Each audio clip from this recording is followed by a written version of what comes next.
Hello and welcome to the new video. Today we're going to take a look at the top 10 teams for the Master League Premier Cup. Master League Premier Cup is going to be back.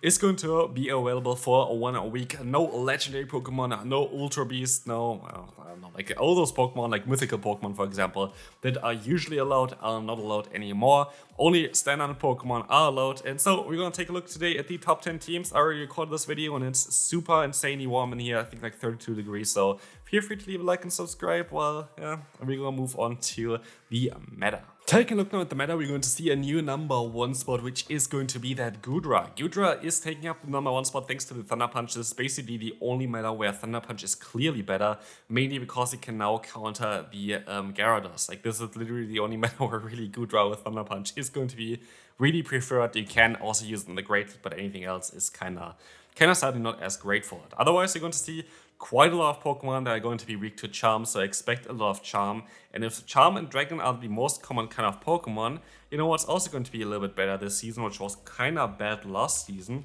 are Steel-type Pokemon. Like Metagross, like Golden Go, we have like some teams for this as well. Even Empoleon will have some play for this meta. So pack your Steel-type Pokemon, pack your Magnezone for example as well. But Metagross I feel like gonna have a little bit of a rival because last season where we had this cup, Metagross was basically nowhere to be seen. Now I could see this Pokemon have a little bit more play, but I'm going to talk about this during the teams as well. So yeah, the meta kind of the same other than like Goodra being there. Of course, we have other Pokemon as well, like the Titan now being kind of high up thanks to Powder Snow. Or we're going to have the Salamence, which is going to be high up now as well thanks to the new move Fly. Or also we have Typhlosion, which doesn't really have a big benefit of it, but Thunder Punch is kind of cool for Gyarados, so we have a team for that as well. And let's move on to the teams. Moving on now to team number 1, we're going to have here a team that is going to have a double weakness of fairy types in the back. So we're going to have something neutral in the lead or something good against it in the lead, where for example have the Skeletorch, we're going to have the Snorlax here as well, or also for Alligator would work out quite well. Sesop, Annihilate, Sesop, Goodra, new number 1, as you saw already in the meta analysis, so definitely a Pokemon that you have to look out for. Also in the back, we're going to have the new Shadow Salamence. Shadow Salamence is going to have access to the new move Fly, but it is still going to be always worse than a Dragonite gonna be, and so it is not going to be a Pokemon that you really need to build. If you want to have some fun, feel free to build it. Otherwise, also, you can just check out the videos that I'm gonna make about this Pokemon, so feel free to subscribe. But let's move on to team number 2, which is quite similar. We're going to have a team here that is having kind of similar Pokemon in the back, but it's still kind of differently played. We're going to have the Hisuian Everluck in the lead. We're going to have the Titan as a different option in the lead as well, which is going to give you some nice Ice-type coverage. The Titan, as you saw in the meta analysis, kind of got up to, I think, rank 15 was, so definitely a cool Pokemon to use. Also, we're going to have here, again, Annihilate or Goodra, Sesop. Those Pokemon are going to be quite common as Sesops for this meta. You know what it also means? It's going to mean that there's going to be more Fairy-type Pokemon. For this team, it's kind of fine, and what I actually would recommend you to do maybe for this team is go for the Gyarados as a Sesop, because Gyarados is actually quite okay against most of the Fairy-type Pokemon, and so as a bait, this Pokemon works out quite well. Anyway, otherwise, you're going to have in the back again another Dragon type like Shadow Dragonite, going to be way better. This team is kind of nice. One issue with this team, two issues with this team. One issue is going to be Metagross, the other one is going to be Primarina. Primarina, still, again, you can manage against it. Metagross, if you run the Gyarados as your Sesop, you definitely do manage against it. And also, Dragonite is actually not too bad against the Metagross. It's kind of weird, but it is actually a very solid matchup for the Dragonite. Don't ask me why, it is just what it is. And we can move on to team number 3. Going to be a Flying type in the lead, 2 Pokemon in the back that are either Fire type or weak to counter. Both of them are going to be fine. It's kind of a simple team.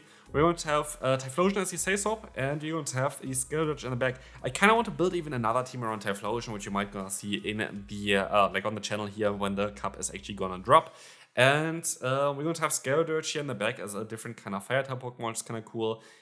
Just to have like some nice Fire-type coverage. Of course, Dragonite going to be weak to like Steel-type Pokemon, to Fairy-type Pokemon, to Ice-type Pokemon. Having Pokemon like the Fire-types in the back is going to perfectly cover this weakness, which you see here also on that graph. Otherwise, Sesop of Snorlax is going to be a little bit more safe, and also the Rhyperior in the back is going to be quite more neutral against Pokemon, but I actually like Skeletorch a little bit more than Rhyperior for this team.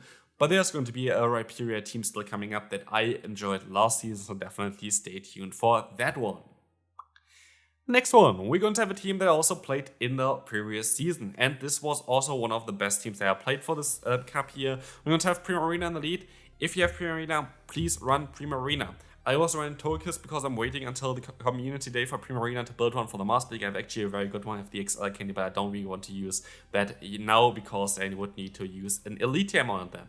Anyway, Primarina is definitely a Pokemon that is going to help you out with that. Why is it the case? Because you're going to not have that weakness to the ice typing. And this is going to be very important. Being able to resist ice typing is super important for the backline.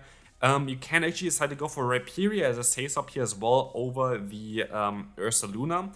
This is going to help you out a little bit more with the matchup against Annihilate, because Annihilate is the hardest answer to Ursaluna.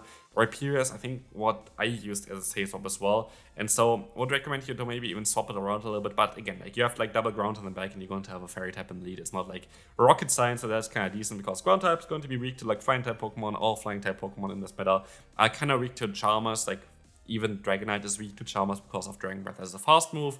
And so, yeah, this team is quite solid. And again, Primarina helps out the team quite more often. This team was already amazing for me last season with the Torkiss, but Primarina would have won me even more games. So, for sure, a very solid team to run and been proven to be very good. Proven to be very good is sadly the next team as well. We're going to have Primarina with Waterfall in the lead, which is going to be quite important because otherwise you're not going to be able to beat those Metagross, which you can now beat in the 2-shit scenario, which is super important for you as well. There are some other matchups that are also kind of nice. For example, Skeletor should be an issue otherwise. And so Primarina is going to allow you with Waterfall to beat some Pokemon that you would usually not beat with the backline that you have. And you don't need Charm. If you have 2 Charmers in the back here with the Shadow Gardevoir as well as the Torkiss. Torkiss going to be also still very interesting here because like the recommended moveset here is Ancient Power Flamethrower, not something that I would really expect, as something like Aerial Ace would have been also something that I would see here for the meta, or also the Community Day move would be kind of cool for it, but it is what it is. Still very toxic team, most toxic team that we can build. Very strong team sadly, but let's move on to team number 6 and nobody's gonna run this one here.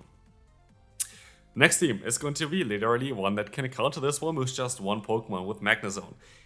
You think it's not actually the case, because if you play the 2-shield scenario with the elite matchup there with the Primarina before, you're actually going to be able to get them so low that it is going to be a loss in afterwards, because the backline is going to get hard to it. But yeah, Steel Double Dragon, Dragon Double Steel, both of them are going to be good teams that you can run. You can also flip it by the way around, just put like the lead of, yeah, what's called the Dragonite there, or like the Goodra, have the Say-So of Excadrill, have the Magnezone in the back, have the Metagross in the back. It doesn't matter, like it's kind of like a similar formula that you have seen throughout all the time. But what we also have here is my favorite Great League team, just adaptation for the Master League, and I played this last season as well, and it was amazing to play, so for sure, try this team out. You can even go for Ice Punch over Night Stitch on an Annihilate, would make a lot of sense as well. But yeah, let's move on to team number 7. The Dawn 7 here is going to be interesting. A Steel type in the lead, which is going to be either the Metagross or the Golden Go. Definitely, totally fine. You're going to have a Say-So of the Gyarados, which is going to bait out something that is going to be not as ideal for the backline. For example, Pokemon like the Magnezone would be baited out by the Gyarados, but also like some other Pokemon that is kind of nice for that. It's kind of an ABC style line, which is always kind of solid to play, especially in this kind of meta. I feel like ABC style lines are the best in Master League Premier Cup because they're just like this core basically of Dragon, Fairy, and Steel type Pokemon. They are the main threats for this team and like for any kind of team or like in the meta in general. And so I like this team quite a lot. You can also use for the Say-So of Annihilate, which is also a cool Pokemon to use for it for sure. But let's move on to team number 8. We're going to have here the team number 8 going to be the Everlock, the Say-So of the Feraligatr, and also in the back the Golisopod or the Gyarados. I actually played this team last season as well, had a lot of fun with it, surprisingly. I was actually running Golisopod in the back over Gyarados. You can use Gyarados as Say-So again, but I was using basically Golisopod in the back to counter Annihilate, which was a lot of fun. Definitely check out the video as well if you have not seen that one yet, and if you want to prepare for this meta. But kind of cool thing about this team is you have an Ice type in the lead. It doesn't really matter which one you're going to go for, to be fair. I like the Everlock a little bit more than Mamoswine in the current meta. You have a Say Swap of a Relegator having Ice Beam, baiting out potential Pokemon like a Dragonite, like a Goodra, like those Pokemon that you classically would counter with Elite. And then in the back, you're going to have a Pokemon that is going to be able to just beat those Fighting type Pokemon, like Annihilate. And that's kind of cool with that. So, yeah, again, like you kind of want to use Aerial Ace most likely on your Gallissaport together with the Liquidation. But yeah, solid team. Again, I had a video about it with the Gallissaport in the back. Definitely check it out. Very solid team from last season. The next team is going to be kind of an ABC style line as well. Team number 9 here, we're going to have the classic core of Annihilate plus that Hisuian Everluck. We're going to have Feraligatr as a Say Swap. We're going to have the little Crocodile as a Say Swap as well as a potential option. It's quite just an ABC style line, which is kind of safe. You're going to just go for the core of having Annihilate in the lead, having an anti-flying type Pokemon in the back, and it's kind of fine.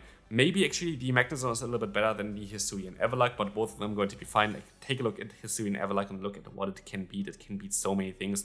And also basically everything that it cannot beat, the Annihilate can beat, which is kind of cool. So yeah, very, very simple team again, but should work out quite well as they can move on to my favorite team from last season. This was my favorite team from last season. It worked out so well for me. We're going to have the Elite of Snorlax. We're going to have the Say Swap, kinda-ish, of Rhyperior, and we're going to have the Togekiss in the back. How does this work? You kinda want to bait out any kind of fighting type Pokemon with Rhyperior because they can actually still deal with them quite well. Like Breaking Side, Mudslap. If you get the Breaking Side debuff, you can actually deal with Annihilate really well. But also, if you take a look at the graph here real quick, anything that's not an Ice-type Pokemon does not beat the core backline. So what you kind of want to do here is, with this team, you can also take a look at the video again for it, you kind of want to stay in with the lead, you kind of want to try to get a switch advantage or like a shield advantage, some kind of advantage which you can usually get with the Snorlax anyway, and then you kind of want to try to align yourself later on, which really just is like a very good core of like Charm plus Mudslap. Mudslap destroys Fire-type Pokemon, destroys those Steel-type Pokemon, and then you have like the Charmers that are going to be able to just destroy all the Dragon types and Flying-type Pokemon here right now. So very solid lineup. That's going to be it for this video as well. Hopefully you enjoyed, and I see you then.